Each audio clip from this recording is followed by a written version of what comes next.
Cook ചെയ്തുകൊണ്ടിരിക്കുന്ന സമയത്താണ് പെട്ടെന്നൊരു സ്വീറ്റ്സ് കഴിക്കാനുള്ള തോന്നല്. അപ്പോൾ പിന്നെ എന്തുണ്ടാക്കുമെന്ന് ചോദിച്ചപ്പോഴാണ് നോക്കിക്കഴിഞ്ഞപ്പോൾ കഴിഞ്ഞ ദിവസം പറിച്ചുകൊണ്ട് വന്ന് സ്ട്രോബെറിയും ചീത്തയാവാറായിരിക്കുക. എന്നാൽ പിന്നെ ഒരു പരീക്ഷണം തന്നെ ആയിക്കോട്ടെ എന്ന് വിചാരിച്ചു.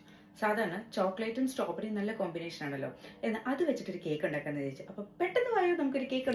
അങ്ങനെ ആവശ്യത്തിനുള്ള സ്ട്രോബെറി ഒക്കെ ഞാൻ എടുത്ത് കഴുകി വൃത്തിയാക്കി വെച്ചിട്ടുണ്ട്. ഇനി നമുക്ക് ഇനി ഒന്ന് അരച്ചെടുക്കാം. അരച്ചെടുക്കുക എന്ന് പറഞ്ഞാൽ ഒട്ടും വെള്ളം ചേർക്കാതെ നല്ല പ്യൂരി ഫോമിൽ വേണം അരച്ചെടുക്കാനായിട്ട്. അപ്പോൾ അതൊക്കെ റെഡി ആയിട്ടുണ്ട്. ഇനി നമുക്ക് കുറച്ച് സാധനങ്ങൾ മിക്സ് ചെയ്യാനുണ്ട്. അതിനുവേണ്ടി ഒരു പാത്രം എടുക്കുക. അതിൻ്റെ അകത്തേക്ക് ഒരു മുട്ട പൊട്ടിച്ചത്, പിന്നെ കുറച്ച് മെൽറ്റഡ് ബട്ടർ ഇല്ലെങ്കിൽ നിങ്ങൾക്ക് ഏതെങ്കിലും ഒരു വെജിറ്റബിൾ ഓയിലോ എന്ത് വേണേലും ഉപയോഗിക്കാം കേട്ടോ. ഇനി ഇത് ഉപയോഗിച്ചില്ലെങ്കിലും പ്രശ്നമൊന്നുമില്ല. കേക്ക് കുറച്ച് ഹാർഡായിരിക്കുന്നുള്ളൂ, ടേസ്റ്റിനൊന്നും ഒരു കുഴപ്പം ഉണ്ടായിരിക്കത്തില്ല കേട്ടോ. അതുപോലെ തന്നെ ഇതിൻ്റെ അകത്തേക്ക് ഇനി നമ്മൾ അരച്ച് വെച്ചേക്കുന്ന സ്ട്രോബെറി ഇട്ട് നന്നായിട്ട് മിക്സ് ചെയ്യുക. ഈ മിക്സ് ചെയ്യുന്ന കൂട്ടത്തിൽ ഞാൻ കുറച്ച് പാലും കൂടി ഒഴിക്കുന്നുണ്ട്. ഇത് ഓപ്ഷനാണ്, നിങ്ങൾക്ക് വേണമെങ്കിൽ മാത്രം ചേർത്താൽ മതി കേട്ടോ. ഇനി ഇതെല്ലാം കൂടെ മിക്സ് ചെയ്തതിന് ശേഷം നമുക്കിതൊന്ന് മാറ്റി വെക്കാം. ഇനി നമുക്ക് പൗഡർ ഫോമിലുള്ള സാധനങ്ങളെല്ലാം മിക്സ് ചെയ്തെടുക്കാം.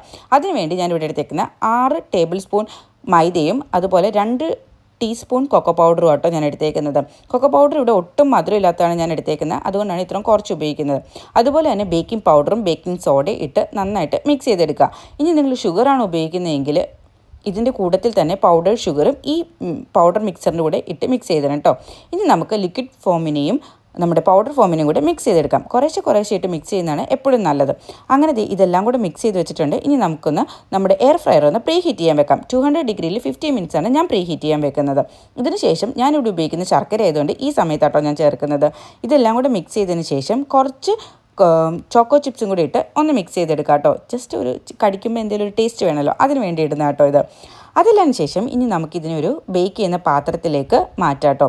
ബേക്ക് ചെയ്ത പാത്രത്തിൽ മാറ്റിയതിന് ശേഷം കുറച്ച് മിച്ചം ഉണ്ടായിരുന്നു, അതുകൊണ്ട് ഞാൻ എന്ത് ചെയ്തു, കുറച്ച് കപ്പ് കേക്കിൻ്റെ ഇതിൻ്റെ അകത്തും കൂടെ എടുത്ത് ഒഴിച്ചു വെച്ചു കേട്ടോ. ഇനി നമുക്ക് ഗാർണിഷ് ചെയ്യാൻ വേണ്ടി കുറച്ച് ചോക്കോ ചിപ്സ് ഇതിൻ്റെ മുകളിലും ഇട്ട് കൊടുക്കാം.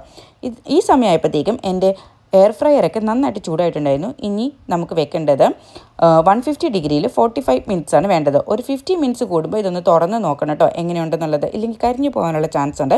അങ്ങനെ നമ്മുടെ കേക്കൊക്കെ റെഡി ആയിട്ടുണ്ട്. നല്ല അടിപൊളി കേക്കായിരുന്നു കേട്ടോ. എല്ലാവരും ഒന്ന് ട്രൈ ചെയ്ത് നോക്കണേ.